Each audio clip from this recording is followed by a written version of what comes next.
interviews by the members of our theater company soon after the incidents of Minichap, California, February 2024. The interviews were filmed. Tonight's performances are based on those interviews as well as on additional primary sources, including letters, newspaper articles, recordings, and security camera footage. Should I start? We're already rolling. Okay, so I'm just gonna start with the story. When I was much younger, way before I was involved with law enforcement, I wanted to be a painter, and this was New York City. I would stay up late doing watercolors.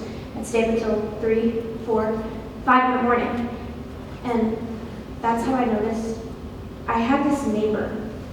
I'd hear his alarm go off at 3:30, and then at exactly 4:15, I'd hear him fumble with his lock. So I never saw this guy. And one night, I couldn't stand it anymore. I wanted to see what this guy looked like. So at exactly 4:15, I heard him fumble, and I crept to my own front door. The door had a peephole. It was about this big. It had a metal plate that you had to slide away and look through. So I turned off my own light, crept to the front door, slid the plate aside, and pressed my eye up against the peephole. And I screamed, like an involuntary scream that comes out like that. It's very different. It's a real scream, not like a movie scream. It was like,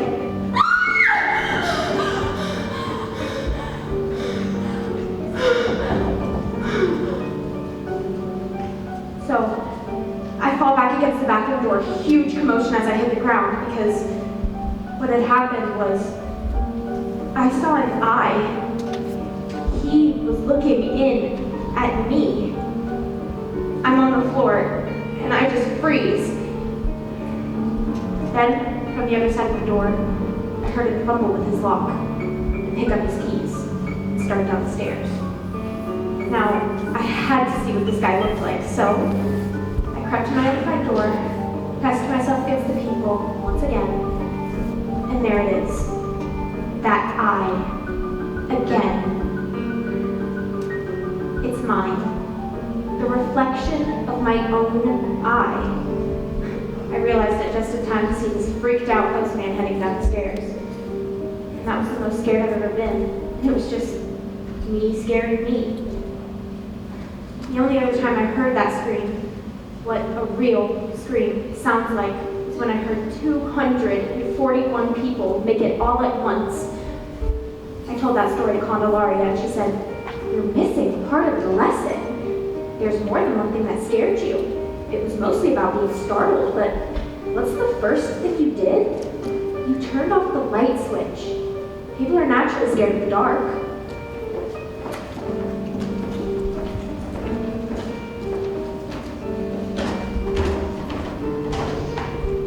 When I was 8 years old, we lived in a house in Dunbar, North Carolina that was about a quarter of a mile from Kittle Avenue, the main shopping street. It was a tall house, and from my bedroom,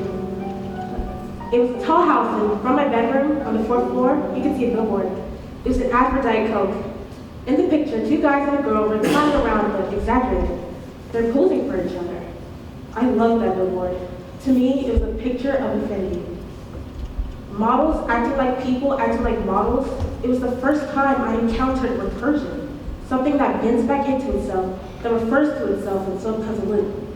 My name is Candelaria Ortiz, and with the incident at the O-Box happened, they were trying to understand it from every angle: criminal, psychological, biological, and philosophical.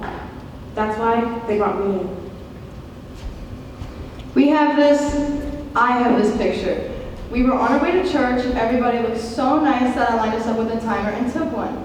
Me with my arms squeezing all 3 of them. And before I could take the next one, I looked, and it was a miracle shot. It was like the Hail Mary of impromptu photos. So I had it printed 8 by 10, and I put it in a frame. The frame though, the cardboard leg that balances it broke, and so instead of using that, it was leaned against the wall on top of a cabinet. That night, all 3 kids were headed out to the play, and I saw that it had slid down again, and I had to pick it up to lean it against the wall again. So, one moment of grace, as they walked out that door, I looked at that picture. Minichap isn't a town anybody outside of Amador County has ever heard of. but everybody still finds out how pretty it is. Once you get up to 234, it's all rolling hills and green. Most people's jobs have something to do with parsley farming, but not a lot of people really think about it. But yes, there are parsley farms, big ones. Not a lot of people move here, but not a lot of people leave. They like it here because it's peaceful and safe. My wife had pink eye, and I was going to go pick up our friend Harlan. And when I get there, he says, "You're just in time, the kitchen sink's a disaster." Now, I'm a contractor, not a plumber, but I said, okay.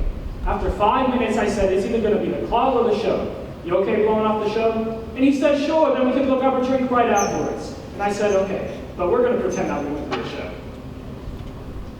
So, it's my first day ever as a detective. I mean, I'm brand new to the job. And I really want to do a good job. Being new in a place gets in your way in ways you don't expect. It did stupid things, like the printer. Do you press 9? Do you not press 9? And the conference rooms. Why are there two with the same name? And the people are not...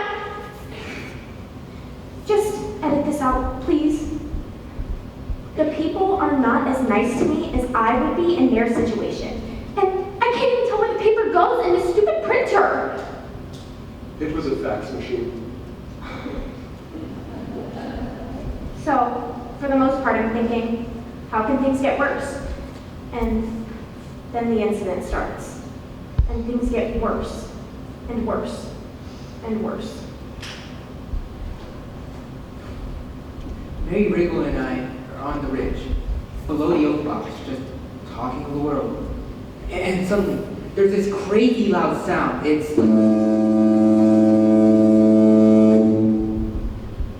seemed like it came from the oak box. And Mary said, it must be part of the play. I'm a forensic engineer. If a bridge collapses or a dam gives way or people get trapped in fire, my job is to figure out what went wrong. Some of the cases are famous. The Hartford Circus Fire in 1944 killed 168 people. The Great White Fire in 2003 killed 100. One of the things you pay attention to is what happened with the doors.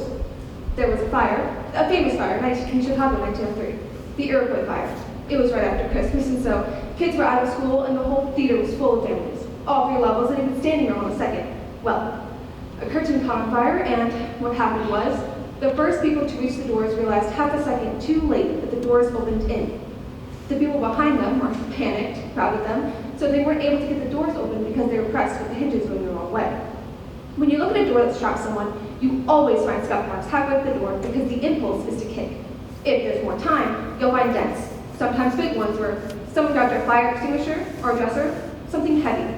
But the incident at the oak box, I'd never seen anything like it. You looked at those doors and you just thought, what the hell? I get home and my wife comes rushing out of the door, and she throws her arms around me. Now, I have no idea what's going on, but it's clear I shouldn't say. Oh, we were at the play and then we got a drink right afterwards. And she tells me to look at the news. Now, I'm expecting Channel 2, but she turns on CNN. I wasn't surprised that they found me, but surprised they thought to look. My name is Ricky Knock-Baynor. I'm a professor at the University of Toronto. My son here. 911, what's your emergency? I'm not sure. Is it life-threatening? Yes. Are you safe right now? No. I'm sending someone. More than one. There's cars already on the way. What's your name, Chica? Angela. Angela, I'm sending them to the Oak Box. Is that right? Yes.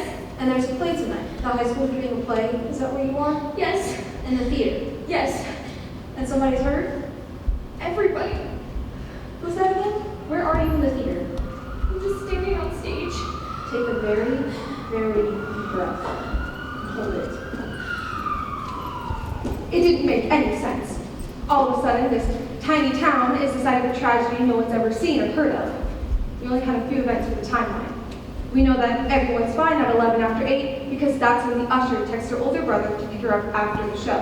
Then, she enters the theater and turns off her phone. At 9:10, 2 kids sitting on a ridge below the theater hear what they think is a foghorn, but they assume it's part of the play. Then at 9:22, we get the 911 call.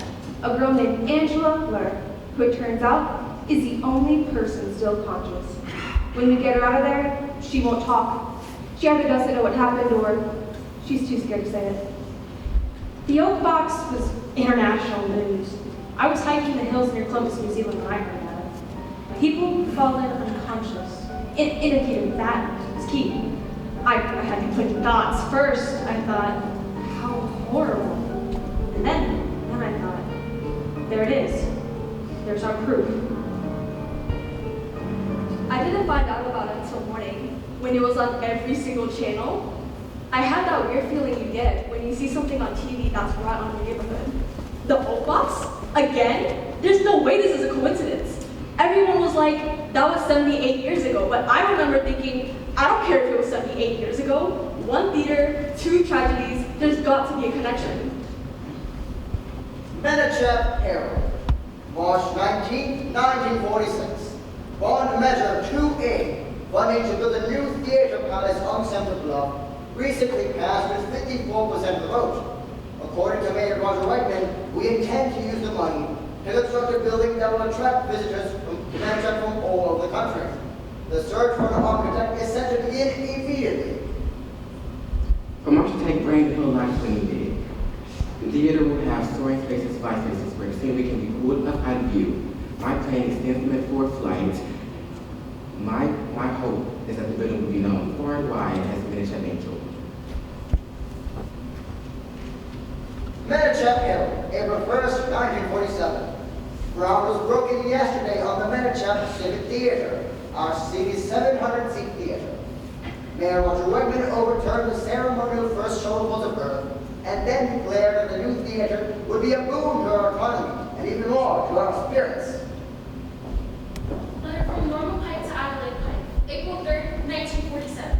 My dear sister, I miss you, and there's no one anywhere in Manitoba I can tell this to. I'm disgusted with myself. I had Jonathan all to myself, and I didn't say anything for 3 hours. We had dinner at Chauncey's Prim Room, but it was somber. Jonathan's been so quiet ever since Pat moved to San Francisco. Why does men have such few friends? He didn't talk, and I couldn't think of anything to say except for the question, and I just simply wasn't brave enough to ask him.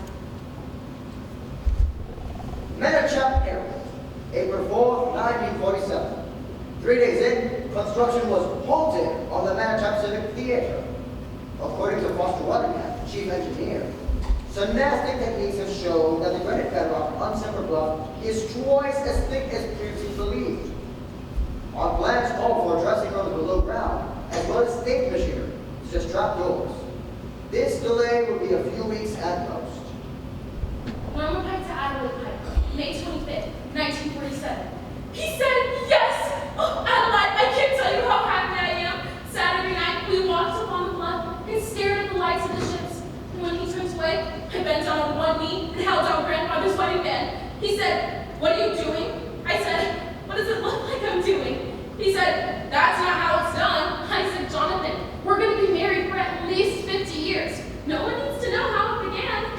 Adelaide, I feel lit from within, electrified, but this time I promise not in a bad way. Must rush off. The car was leaving any second, so I have to buy another sofa.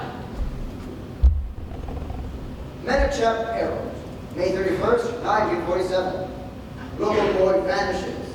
10-year-old Marcus Tumble was reported missing by his parents Tuesday night after he disappeared during a family picnic. He had been playing hide and seek with his cousins, says his father Guillermo. Then they went to play on the beach below Silver Bluff, and he didn't come back. Marcus Tumble is 5 feet 2 inches tall, is wearing white shorts and a long black sweater. He's missing a front tooth. Normal Pike to Adelaide Pike, May 25th, 1947. My dearest apologies on not being clearer on the topic of the sofa and the Crowleys. Last week, I was certain that Jonathan would rebut my proposal. It drove me positively crazy. The morning before I proposed, I was alone in the house, and so I banged the south wall of the living room with my shoe. I did it again and again and again until I was calm. The sofa arrived just on time, so I was able to blame the movers for the dents in the wall. Menachem Harold, June 5th, 1947. By a vote of 5 to 4, the Board of Supervisors has approved new plans for the Menachem Civic Theater. We've had no choice given our current understanding we've had to abandon the idea of the wings. Norma Pike to Adelaide Pike, June 7, 1947. Dear sister, every moment of every day is the happiest time of my life. The only shadow is, it's so easy to tip Jonathan into silence. He was so quiet after I made that joke about the kilt he was wearing for the Scottish festival. Then yesterday, I said, darling, please don't misconstrue this, but I'm so glad your business failed. Finally, you're all mine. Los Angeles Times, September 2nd, 1947. For the first time in history, residents of the placid farming community of Minnechack, California are locking the doors. Disappearance of 10-year-old Marcus Tumbles instead of the town an hour and a half of North Santa Barbara. Marcus disappeared while at a family reunion beneath an area of Central Bluff. In the applause of natural resources, residents are starting to look at each other wearily. Marcus's mother, Thea, says she finds it very suspicious that he should go missing on the day of the Scottish festival. All those men we've never seen before, walking around town wearing dresses. Please say they have no evidence, but I don't need evidence. Manachap Airport, September 24, 1947. Man arrested in Marcus Tumble case. The police announced on Thursday that they have taken into custody a man suspected of being involved in the case of the missing 10-year-old. The man in custody is 33-year-old. Jonathan! September 24th, Adeline! They put Jonathan in jail! It's unbelievable! They're saying that he had something to do with that boy who went missing! It's ridiculous! They won't even say why they suspect him! Letter from Gander Maine, Esquire, to Samson Bonnet, Esquire. The trial proceeds well. On stand, Mrs. Tumble pointed to a scratch in the float ring that Mr. Mullis had in his furnished room. She positively identified it as a float ring that belonged to her son.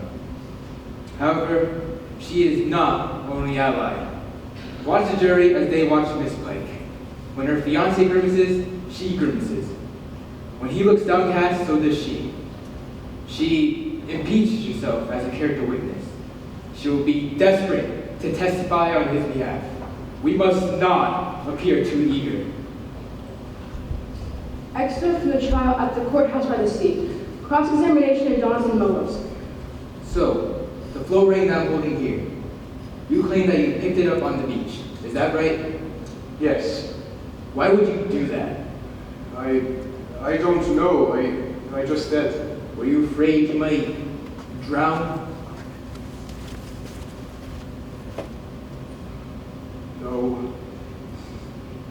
So the afternoon of May 30th, the afternoon that Marcus Tumble disappeared, you claim to have been taking a long walk, a 4-hour walk. Is that correct? Yes. Were you in the habit of taking 4-hour walks in the middle of your workday? No. Had you ever taken such a walk? No. Did anyone see you? It was a weekday afternoon. You work at Mom's Eve Limited, shipping and transcription. Is that right? As a typist? Yes. How long has this been your employment? 3 weeks. 3 weeks. Yet you felt comfortable taking 4 hours off. I needed to think about the world, my place in the world. So you took this walk without telling anyone, Mr. Mullis. Is that right? I wrote a note saying I wasn't feeling well. And who did you write this note to?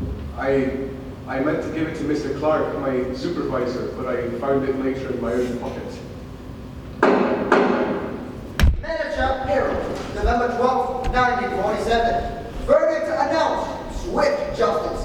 After deliberating for only 5 hours, the Jonathan Mullis jury has declared a guilty verdict on account of kidnapping, as well as a guilty verdict on account of murder. There was a commotion in the front row when Mr. Mullis' fiancée began to wail so loud that she had to be forcibly removed from the courtroom. But the murderer was never to spend a minute behind bars. In a strange scene, the boy's father and 3 armed men rushed the bailiff as they made their way from the courthouse by the sea to the transports. There, the assailants grabbed Mr. Mullis by the head and they pulled him into the ocean, where they held his head under until he was still. A witness reports that this confirms his guilt, as he had not made a move to free himself and allowed himself to be held under without a struggle. Menachap Herald, November 17th. Body of child found. Construction workers at the site of the Civic Theater uncovered the body of a child Wednesday night. It's a 1 in a million tragedy, says Supervisor Clifton Ailes. The doors and windows had been sealed for safety, but it appears he must have crawled through one of the little windows. He then peered into the steel shell trapdoor, and when that heavy door fell upon him, he couldn't have stood a chance. Menachap Herald, February 1st. Los Angeles Times, February 2nd. Time Magazine, February 7th. On the opening night of our Civic Theater, the most extraordinary spectacle ever witnessed by our community. The long-awaited opening night of the Manchester Civic Theater will long be remembered. 3 months after the discovery of a boy beneath the still under construction trap of the theater, The tragedy known to every member of our town. the opening of the theater was finally underway. With the night drenched in its wall, the capacity audience shook off their coats, snatched their umbrellas, eager to put the events of the past few months behind them. The audience watched, rapt, as Medea, passionately played by Broadway actress Lenny Rasmussen, called her children to her breast one final time. But as Medea wailed her vengeance, Norma Pike, the fiancé of unfortunately accused Jonathan Mullis, entered the theater dressed all in black. Less a dress than a costume. Dressed like the ocean, She held aloft a glass. tall and black, full of liquid. Held it high like a torch and proclaimed, Welcome to this theater, your theater. most of the audience would later report that they believed this to be part of the performance. This ugly box of oak will be famous, but not in the way that you hoped. No one will ever remember this dense shell without remembering the 3 people who died because of it. The boy who was suffocated, the man murdered because of the boy, and the woman who cursed the building for all of time by drowning herself in it. Some looked away, the rest wished they had, as She tipped the glass back to her mouth. Poured it straight into her throat. aspirated the entire contents of the glass. Swallowed it without swallowing. Her eyes bore into the audience until they went dark, and then she fell dead to the floor. In front of 700 people, Miss Pike drowned herself with a glass of seawater.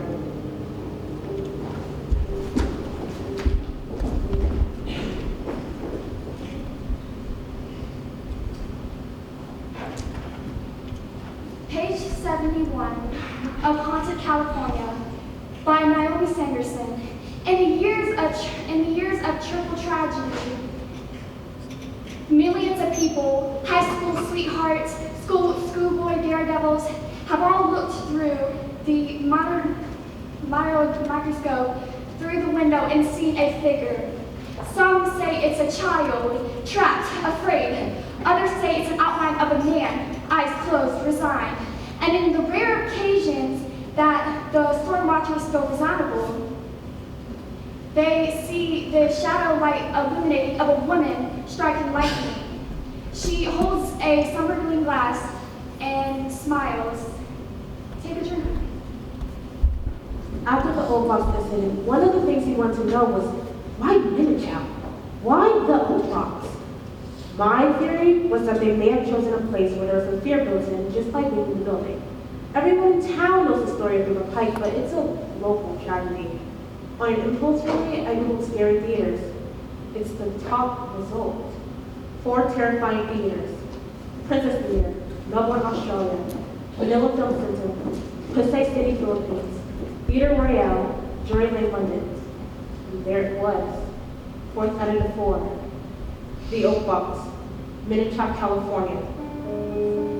I got chills because I realized that's how they found the Oak Box. It was that Sunday morning, 18 hours after the Oak Box incident.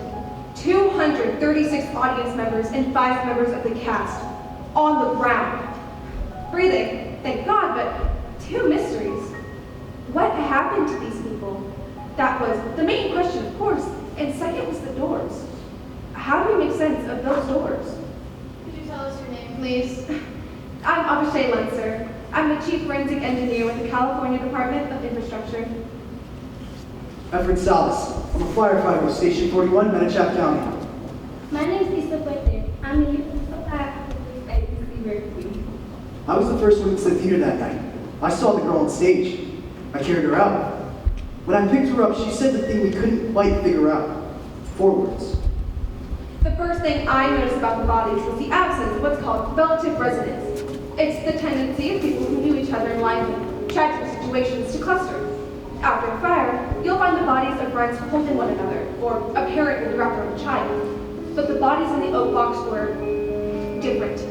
People who weren't related sometimes fell on top of each other. People who loved each other in life sprawled in different directions. Theater camera 1. What about this girl? Sarah West. She was almost to the north. Was she leaving early? No. Look at the way she fell. She was running. She's wearing earbuds. She wasn't paying attention to the play.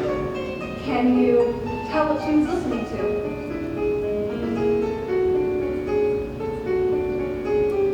Give me Petty number 1. Jim the Petty number 1 by Eric Sadie. Yeah. Something else is strange. Hey, something wrong? I didn't know you knew my name. What do you notice as strange about the positions of the bodies? They were all holding the programs. That's what I noticed too. Holding them like this. Like they've been trying to read them up until the last second. It was the speed that threw me. What could overcome that many people that fast? Maybe an electrical impulse, or maybe some kind of gas that overcome them. We scoured the ventilation system. There was nothing. I was in the theater a lot. I wanted to spend time with her. I said to the fireman, any thoughts on what could have overcome that many people that fast? How do you know it was fast? Of course it was fast. That's when they brought me in. Figuring out how long the body has been unconscious actually isn't that hard to do if you have the right equipment. When a person falls unconscious, the body temperature drops by 2.5 degrees, but that takes a minute. So we attach electrodes and microthermometers to the forehead. And what we found was surprising. It didn't make any sense. First one involved was Paul Schmidt in C815. Next was Anna Schroeder. In 3 rows back in B41, the first two instances people did not lose consciousness all at the same time. They fell down one by one. I said, are you sure of this? I'm positive. Look at this. It's the seating chart for the oak box. 813, B41. What do you notice? Nothing. Next was F42.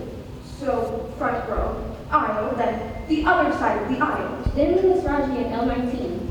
L19 is at a horizontal aisle to the middle. So it started at the front, and the back, and the sides. Exactly. But it works like that up until the 26th person. Franklin James. I know Frank. Whatever attacked him worked its way in from the edges. Like something cooking. This doesn't seem like a natural phenomenon. This seems like attackers. I agree. 241 people fall unconscious, one by one, like they got snuck up on. But that doesn't make any sense. There's no... I don't see how humans could do this. Wait, what? Hey, can you guys shut up for a second? Do you hear that? I don't hear anything. There. I left it last